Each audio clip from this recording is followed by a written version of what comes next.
আধুনিকতার এক অদ্ভুত ছোঁয়ায় বিলুপ্তির পথে আজ প্রায় বাংলার রাজপ্রাসাদ খ্যাত ঐতিহ্যবাহী মাটির ঘর। মানুষের অর্থনৈতিক সচ্ছলতা বৃদ্ধি, পারিবারিক নিরাপত্তা ও রুচিবোধের পরিবর্তনের কারণে মানুষের এখন মাটির ঘরে থাকতে চায় না। সচ্ছল মানুষেরা এখন বহুতল ভবন, পাকা দালানের মধ্যেই থাকতে স্বস্তি বোধ করেন। এতে করে দ্রুতই বিলুপ্ত হচ্ছে মাটির ঘর। মানুষের রুচিবোধের পরিবর্তন ও অর্থনৈতিক সচ্ছলতা বৃদ্ধির কারণে বর্তমানে ওইসব বাড়িতে মাটি ঘরের জায়গায় শোভা পাচ্ছে বিভিন্ন ডিজাইনের পাকা দালান বাড়ি।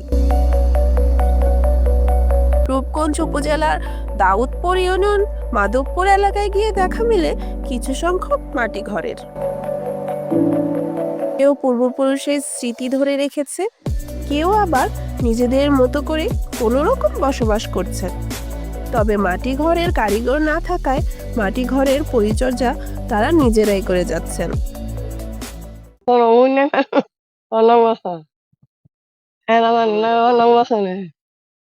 হওয়ার পর থেকে আর শান্তি নাই।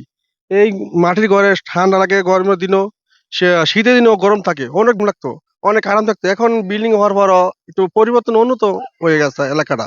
একটা মাটির ঘর আছে, বেশি নাই, কয়েকটা মাটির ঘর পাইবেন, সবই বিল্ডিং হয়ে গেছে এখন। আগের মতো মাটির ঘর নাই।